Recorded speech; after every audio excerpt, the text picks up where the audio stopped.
Hi mga teachers at Kidibel, ako si Red Babunga at ito ang aking talapitan. Welcome sa ating Alaminos Escapade! See you!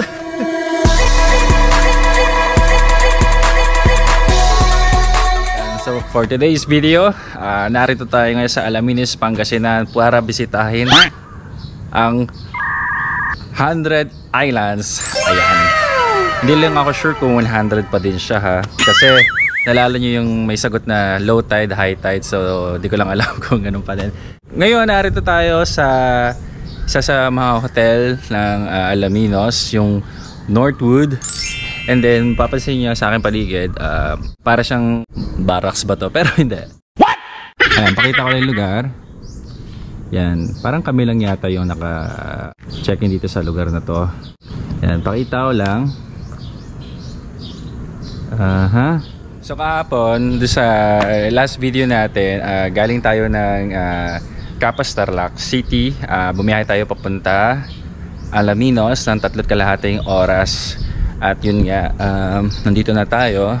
Nag-overnight muna kami sa Alaminos para sa Island Happy sa 100 Islands. And then ngayon, sa kagising lang namin, 6:30 ng umaga. And then yung breakfast namin is mandang alas 7 pa. And then yun nga, tingnan natin yung paligid. So pansin nyo naman, tahimik dito. Wala masyadong mga kalaban. Ayan.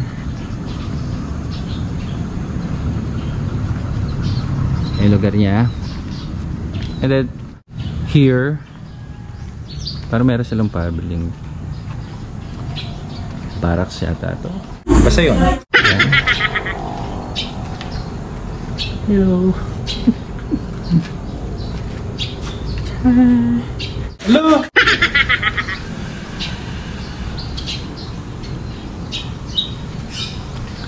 So meron din sila ditong swimming pool na walang tubig. Malaki-laki rin pala itong hotel na to. So meron silang pool dito mga ka-cheers. I think for kiddie and for the adult. Ayan. At mayroon transmitter ng tower ng cell site, mas maganda. And then dito yung nandito yung parang clubhouse. Ito yung parang dine out na place.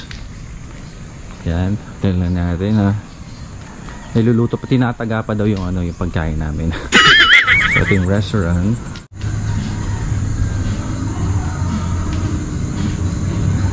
Big bite. So ito yung parang dine out, alfresco style nila. Yan. Ito yung restaurant. May pugon dito. Yan.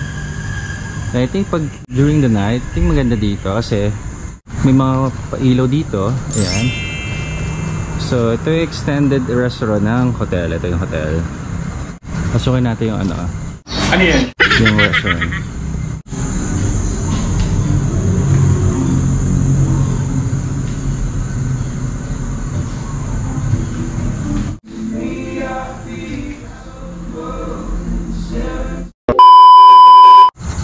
So labas na tayo ng restaurant and then ito yung facade ng hotel. So nag-offer din yung Big Bite na brick oven through, so niluluto yung pizza through brick. Diba kalayan nyo? Napaka oldies, which is I love those things. I love the way they cook their pizza. And then ito nga yung harap ng hotel para doon sa gusto pumunta dito. Ayan, Northwood Hotel siya mga ka-cheers. There you go. And then from here makikita nyo agad yung highway. Ayan, ito yung highway nya. So meron siyang rotonda. It's nice diba? So walang masyadong kalaban dito. So may other wing si hotel, not sure, baka I think baka sa kalila pa din to. Guest house din. Ayan, malaki din siya. Northwood Garden naman siya, event center. So I think yes, part pa rin to ng hotel. And then yeah, I think this one is function din. Event center din, tama ito, event center. Ayan. So ayan mga ka-G-Gers, nakaikot na tayo. So pinakita ko na yung buong hotel. And then Dito siya sa Alaminos. So check nyo lang sa GPS kung pupunta kayo dito. So we're just preparing right now prior going to the 100 Islands port. Hindi ko lang sure kung ano yung pangalan pa, sa warp siya. So from here 60 minutes siya going there, and then from there sa port pupunta kami na magbabangka daw yata kami sa papunta sa mga isla-isla. So mga 7 pa naman yung ano, so chill muna kami. Anyway, see you later. Cheers! Meanwhile, hi mga ka-G! Parang feeling ko mahuhulog ako eh. 1, 2, 3. Hi mga ka-G-Cheers! At Kidiman, ako si Red Babunga. At ito ang ating ano daw? At ito ang aking... Isa pa. sige, masyadong mabilis. Hindi ko na sasabihin ka.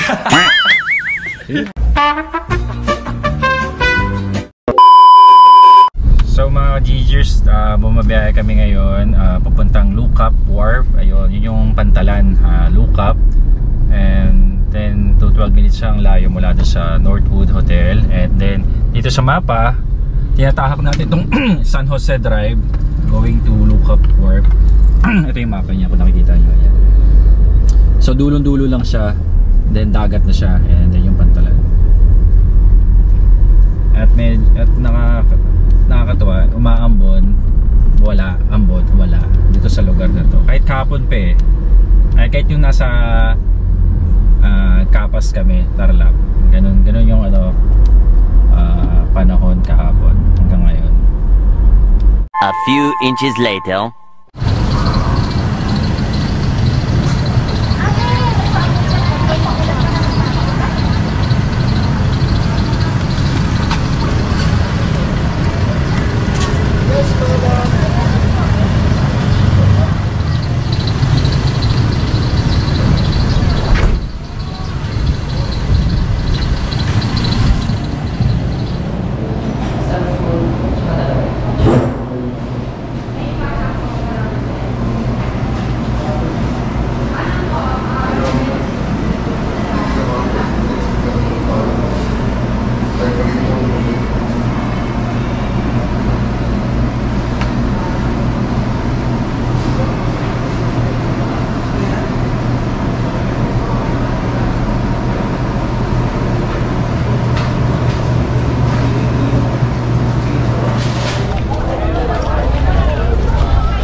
So nakita nyo mga ka-G-Cheers, no, ang dami nating ginawang mga preparation bago tayo makasampa dito sa barko ng Titanic.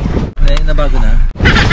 At registration, assessment, cashier, and then may verification do sa boatman. Ayan, para ma-verify kung yung resibo. At ito nga, nakasampa na kami sa Titanic na barko. Ayan, papuntang isang daan. Ayan. Okay, so ngayon ay ang panahon, medyo wavy yung dagat kasi naulan, and then saka malakas din yung hangin dito sa portion ng Pangasinan Peninsula, Lingayen Gulf. Actually Lingayen Gulf to eh. Ayan. At maulap, which is maganda. Yun nga lang, maalon siya ng bahag ng very very light.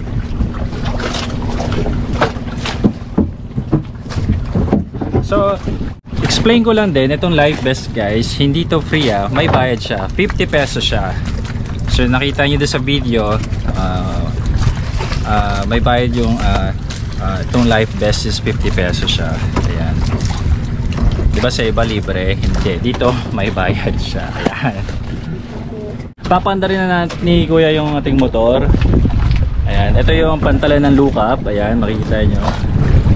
Ayan, yung pantalan ng Lucap mga cheers. So ayan, maingay. Tutuloy na lang natin ating bio coverage yan ng ating Pabebe trip to 100 Islands. So see you there. Cheers!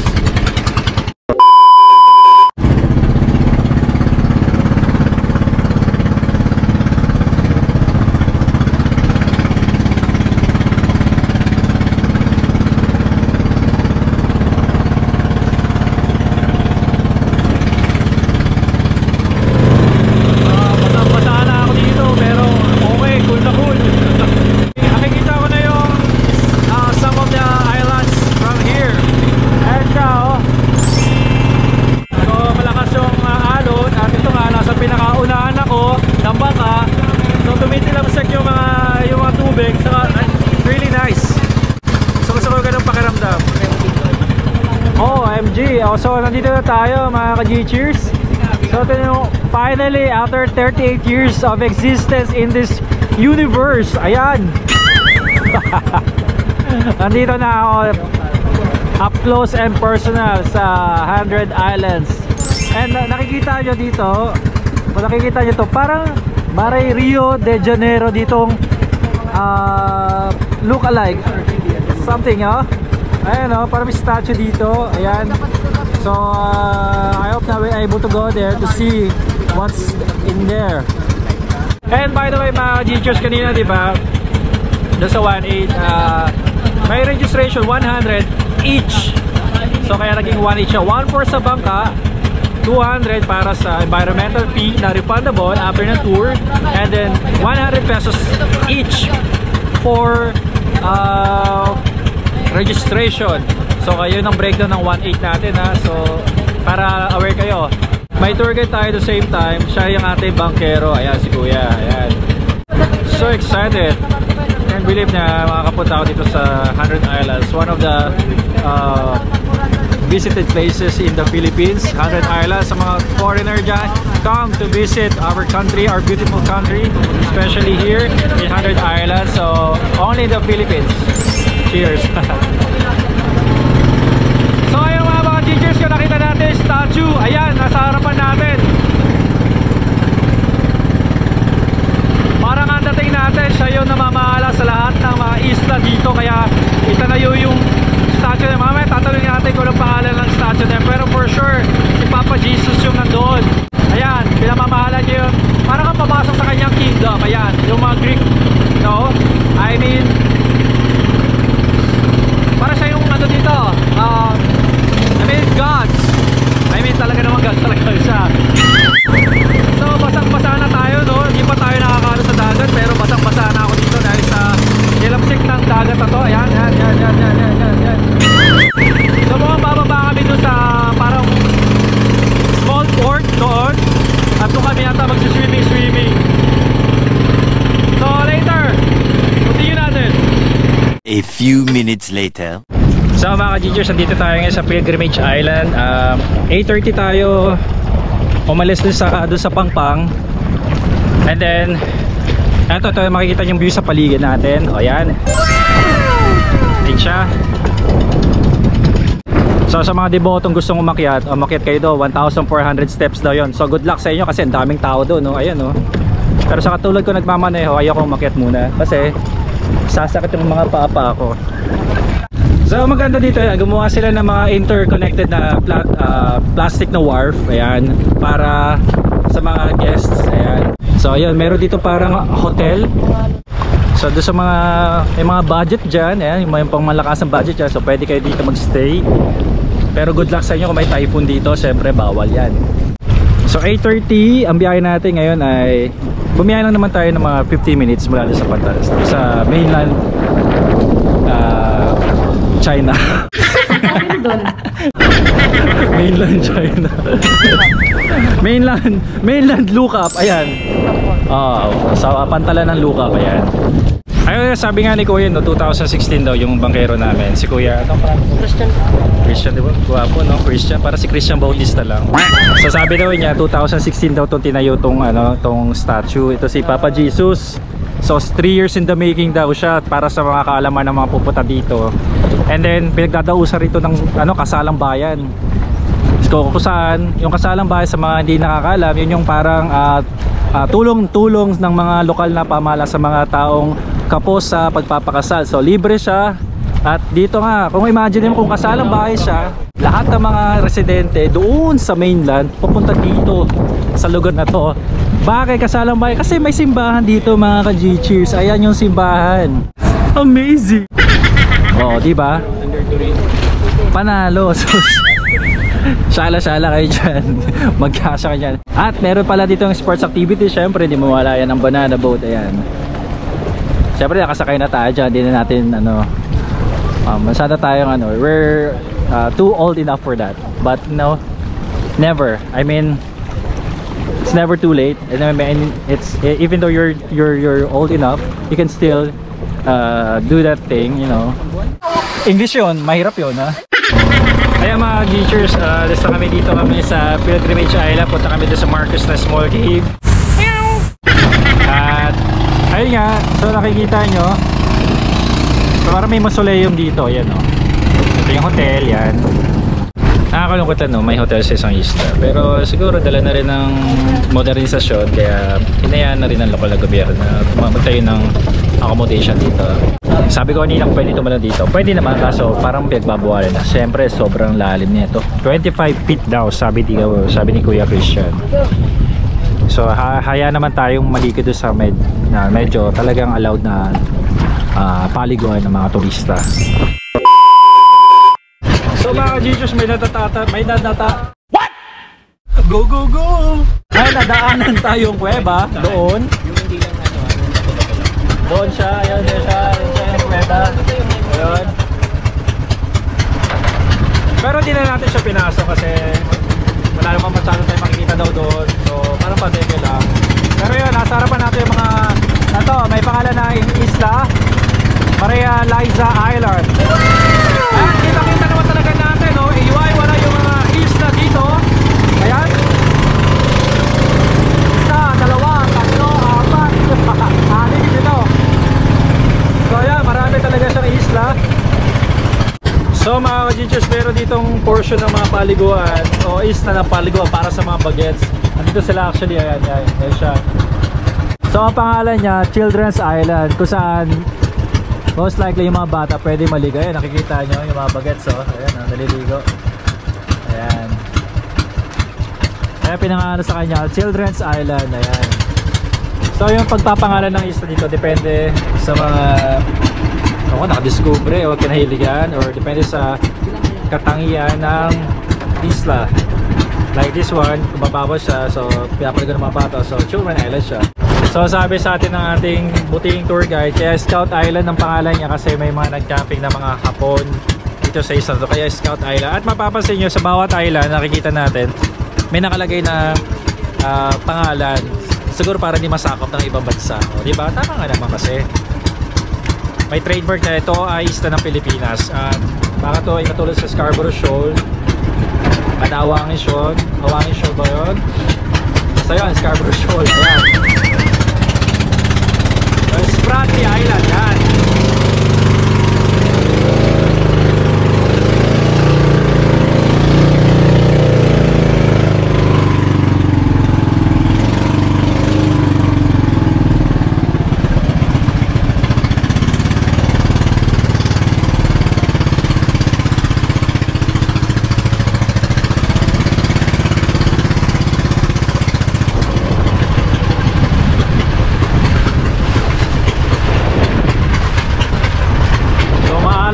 Maalon siya mga ka-Geechers, maalon ngayon, medyo delikado to.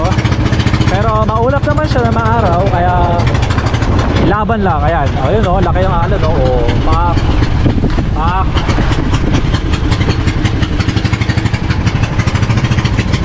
Kaya nakikita nyo yung mga isla, kalat-kalat siya. So imagine mo, 100 islands daw siya. So mga ka-Geechers, dito tayo naman ngayon sa Marcos Island. So for sure, alam natin bakit Marcos. Ito ay para sa, dito yung underwater cave na kung saan pwede tayo tumalon sa loob. Ayan, Marcos Island. So pinangalan to sa statesman na ng pamilyang Marcos. Ayan. Medyo busy ang portion ng island na to, itong section na to ng mga isla. Ayan, mukhang pwede dito maligaw mga Geechers, kapag kita naman kulay green ng ang tubig. Yan.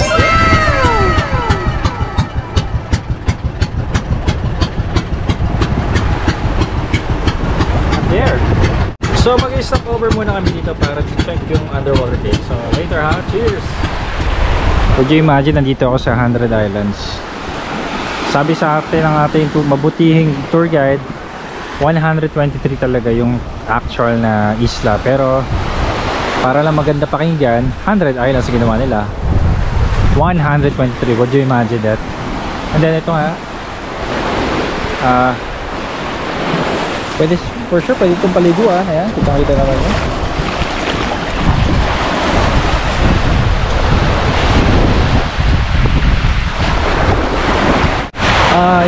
In fairness naman ng pino yung ano, pino yung sands niya mga ka-G-Cheers, oh.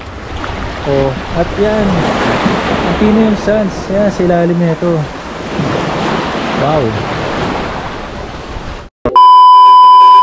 So, nandito tayo sa taas ng Marcos Islands. Ayan siya. At akat kami dito sa isla. Ayan, may trail dito.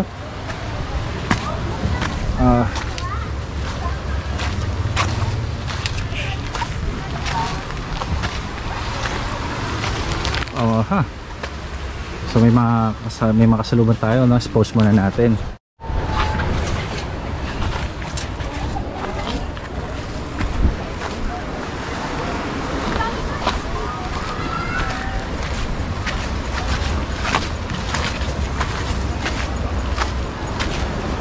Okay.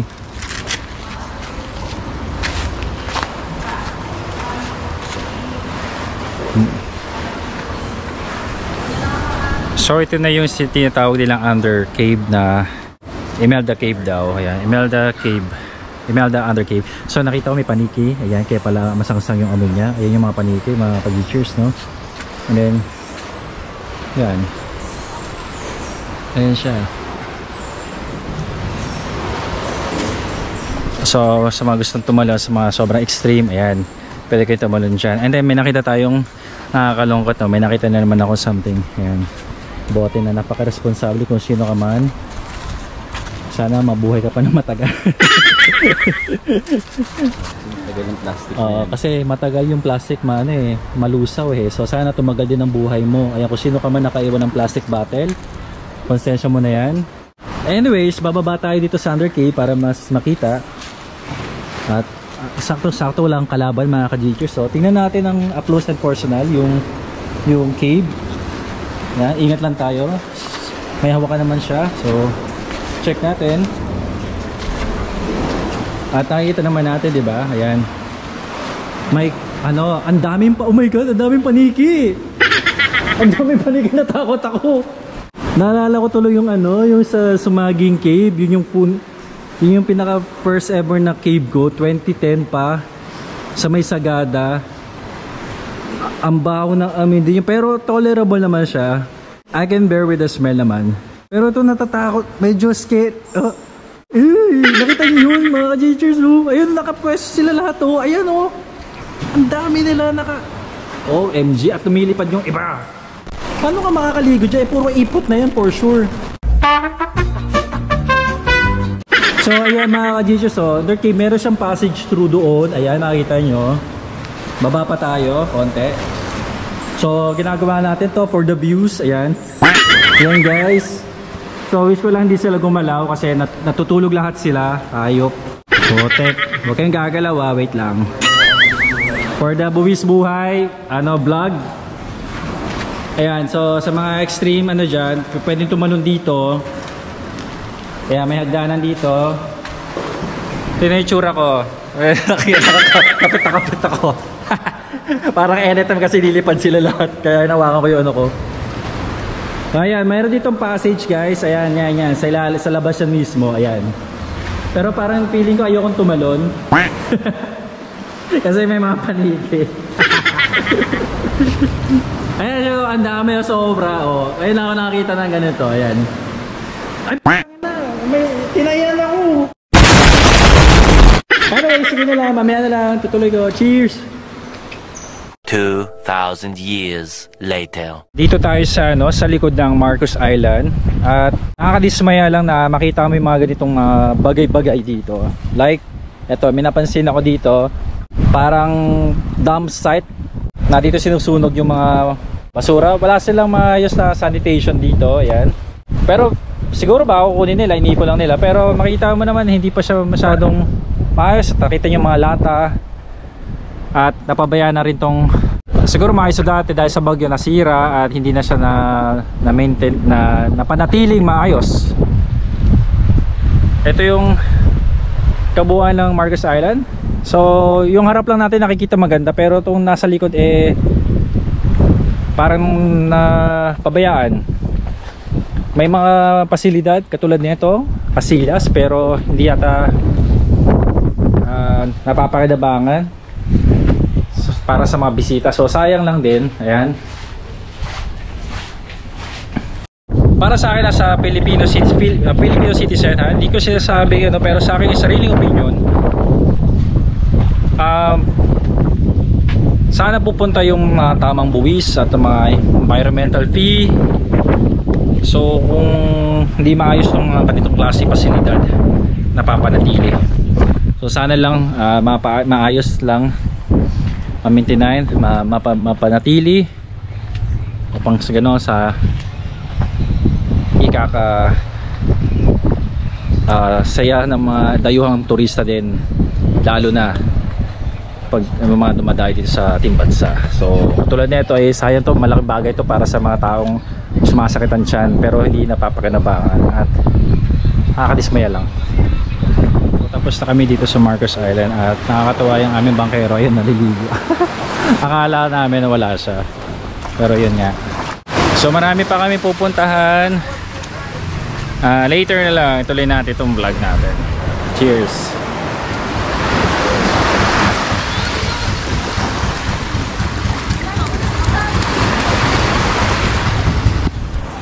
Hi anak, love you. See you 7 years from now. 6 years from now. Are you able to read and write ba? Hope you like this video soon and you're able to watch this video. Okay, this is your name, oh. So your tata is here in Alaminos, Pangasinan. So yeah, and hopefully I will be able to bring you here. Okay, love you. Cheers.